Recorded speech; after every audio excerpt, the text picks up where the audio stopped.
Hello everyone, welcome to science explored. आज हम एक डिसीज़ के बारे में डिस्कस करने वाले हैं जिसका नाम है ट्यूबरक्लोसिस, जिसे टीबी भी कहा जाता है। आज के इस वीडियो में हम टीबी होने के कारण, इसके सिम्टम्स, इस डिसीज़ को कैसे डायग्नोस किया जाता है और इसकी ट्रीटमेंट, इन सारे पॉइंट्स को वन बाय वन डिस्कस करेंगे। तो चलिए आज का ये टॉपिक स्टार्ट करते हैं। ट्यूबरक्लोसिस ये एक इन्फेक्शियस डिसीज़ है जो मोस्टली लंग्स को अफेक्ट करता है, बट ये कभी कभी बॉडी के अदर पार्ट को भी अफेक्ट कर सकता है, जैसे कि brain, spine, uterus etcetera. TB ये माइकोबैक्टीरियम ट्यूबरक्लोसिस नाम के बैक्टीरिया के इन्फेक्शन से होता है और ये बैक्टीरिया एयर से फैलता है। अगर कोई इन्फेक्टेड पर्सन है, मतलब अगर कोई टीबी से इन्फेक्टेड पर्सन है, तो वो पर्सन अगर एयर में बिना मुंह ढके खांसता है, छींकता है, इवन अगर वो बोलता भी है, तो उसके माउथ ड्रॉपलेट से ये बैक्टीरिया एयर में आएगा और ये ड्रॉपलेट्स अगर कोई इनहेल करता है तो उस हेल्दी पर्सन को ये इन्फेक्शन होने के चांसेस बढ़ जाते हैं। Tuberculosis is preventable and curable, मतलब अगर किसी को ये इन्फेक्शन हुआ भी तो वो पेशेंट ट्रीटमेंट से नॉर्मल भी हो सकता है। So this disease is treated with antibiotics, but इसकी ट्रीटमेंट अगर प्रॉपर टाइम पे नहीं की गई तो पेशेंट की मौत भी हो सकती है। कुछ कंट्रीज़ में इस डिसीज़ के अगेंस्ट वैक्सीन दी जाती है और वो वैक्सीन दी जाती है छोटे बच्चों को, जिसका नाम है BCG वैक्सीन, ताकि फ्यूचर में अगर कोई इस बैक्टीरिया के कांटेक्ट में आता भी है तो वो पर्सन इस डिसीज़ से बच सके। तो ये हुई ट्यूबरक्लोसिस के बारे में इन जनरल जानकारी। अभी हम देखेंगे ये डिसीज़ होने के क्या कारण हो सकते हैं। So causes of tuberculosis. M tuberculosis मतलब mycobacterium tuberculosis bacteria cause TB. तो मैंने पहले ही बताया है कि जो टीबी है ये माइकोबैक्टीरियम ट्यूबरक्लोसिस नाम के बैक्टीरिया से होता है। सो ये बैक्टीरियल इन्फेक्शन है और ये जो बैक्टीरिया है ये बैक्टीरिया एयर से फैलता है। जो इन्फेक्टेड पर्सन है, अगर वो इन्फेक्टेड पर्सन स्नीजिंग, कफिंग अगर खुले में करता है, मुंह ढके हुए ना करेगा, तो उससे बैक्टीरिया ड्रॉपलेट्स में एयर में फैल जाएगा और हेल्दी पर्सन अगर उसे इनहेल करेगा तो उस पर्सन में भी ये डिसीज़ ट्रांसफ़र हो सकता है। ये बैक्टीरिया किसी भी सरफेस पे नहीं रहता है, ये सिर्फ एयर से ही फैलता है। तो ये बैक्टीरिया किसी भी सरफेस पे नहीं रहता है, ना ही वहाँ पे मल्टीप्लाई होता है। ठीक है, तो इसका एक ही कॉज है जो कि है एयर। तो एयर से ही ये बैक्टीरिया फैलता है। जैसे कि अभी हमें पता है कि ये जो डिसीज़ है ये इन्फेक्टेड पर्सन से नॉर्मल पर्सन में उसके ड्रॉपलेट से फैलता है, बट इसके अलावा भी और भी कुछ रास्ते हैं जिससे ये बैक्टीरिया फैल सकता है, जैसे कि शेकिंग हैंड। अगर कोई हेल्दी पर्सन इन्फेक्टेड पर्सन से हैंडशेक करता है और अगर उस टाइम ये बैक्टीरिया उस पर्सन के अगर हाथों में है तो नॉर्मली ये बैक्टीरिया हेल्दी पर्सन के हाथों में चला जाएगा और वो पर्सन अगर बिना हाथ धोए ही अगर कोई भी चीज़ अगर खाता है तो ये जो बैक्टीरिया है वो नॉर्मली उस पर्सन के बॉडी में चला जाएगा और उसे इन्फेक्शन होने के चांसेस बढ़ जाएंगे।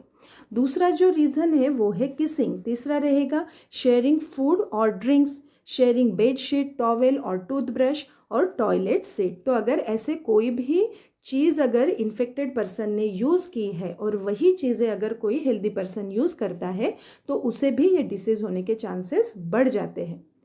अभी हम इस डिसीज़ के सिम्टम्स जान लेते हैं। इस डिसीज़ के सिम्टम्स इसके सीरियसनेस पे डिपेंड है। सो इसी के बेसिस पे टीबी के दो टाइप होते हैं। पहला जो है वो है लैटेंट टीबी और दूसरा रहेगा एक्टिव टीबी। अब जो लैटेंट टीबी वाला पेशेंट होता है इसमें कोई भी सिम्टम्स नहीं दिखाई देते हैं और अगर उस पेशेंट ने उसके चेस्ट का अगर एक्सरे भी निकाला तो उसमें मतलब उसके लंग्स में भी कोई डैमेज नहीं दिखाई देगा। ठीक है, बट लैटेंट टीबी वाले पेशेंट ने अगर ब्लड टेस्ट की तो उस ब्लड टेस्ट में माइकोबैक्टीरियम ट्यूबरक्लोसिस प्रेजेंट दिखेगा, मतलब उसकी ब्लड टेस्ट पॉजिटिव आएगी। उसकी ब्लड टेस्ट पॉजिटिव आने के बाद भी उसमें कोई सिम्टम्स नहीं दिखाई देते हैं, मतलब लैटेंट टीबी ये इतना सीरियस नहीं है। ऐसे पेशेंट को अगर एंटीबायोटिक देते हैं डॉक्टर तो वो जल्द ही क्योर हो जाएगा। दूसरा जो टाइप है इसका वो है एक्टिव टीबी।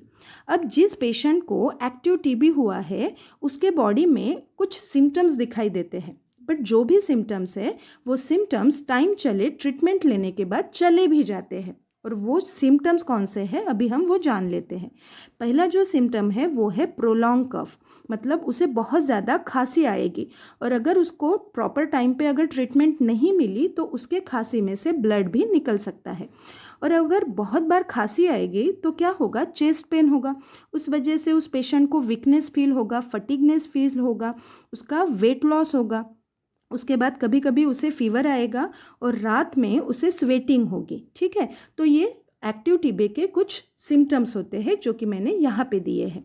अभी हम डिस्कस करेंगे इसके डायग्नोसिस के टेस्ट, मतलब इसकी जांच कैसे की जाती है। पहली जो है इसके एक्चुअली 2 डायग्नोस्टिक टेस्ट होते हैं। जो पहली है वो है टीबी स्किन टेस्ट जिसे टीएसटी कहा जाता है, और दूसरी जो होती है टीबी ब्लड टेस्ट। अब जो टीएसटी है उसमें क्या होगा, इसमें स्मॉल अमाउंट में टीबी प्रोटीन जिसे एंटीजन भी हम कह सकते हैं, ये पेशेंट के स्किन के ऊपर की लेयर में डाला जाता है। अगर आप टीबी बैक्टीरिया के एक्सपोजर में कभी भी आए हो तो आपकी स्किन रिएक्ट करेगी अगेंस्ट दिस प्रोटीन जिसे हमने एंटीजन कहा है, और इंजेक्टेड एरिया में रेड बम्प आएगा जिसे रेड फोड़ा भी कहेंगे हम। सो उसके स्किन में रेड बम्प आएगा या फिर रेड फोड़ा आएगा विद इन 2 to 3 days। दूसरी जो टेस्ट रहेगी वो रहेगी टीबी ब्लड टेस्ट। अब इसमें क्या होगा, पेशेंट का ब्लड टेस्ट करवाएंगे पेशेंट का, और उसमें अगर माइकोबैक्टीरियम ट्यूबरक्लोसिस दिखेगा तो इसका मतलब है वो पॉजिटिव है, मतलब उसको टीबी का इन्फेक्शन हो चुका है। ठीक है, तो ये होती है कुछ डायग्नोस्टिक टेस्ट। अब ये जो दोनों टेस्ट है दैट मीन्स टीएसटी और टीबी की ब्लड टेस्ट, तो इन दोनों टेस्ट से हम पेशेंट के अंदर मतलब पेशेंट के बॉडी में माइकोबैक्टीरियम ट्यूबरक्लोसिस का इन्फेक्शन हुआ है या फिर नहीं, यही हम सिर्फ जांच सकते हैं। बट इन दोनों टेस्ट से हम ये नहीं पता कर सकते हैं कि पेशेंट को टीबी का कौन सा टाइप हुआ है, लैटेंट टीबी है या फिर एक्टिव टीबी है, तो इनका हम इस टेस्ट से पता नहीं करवा सकते हैं।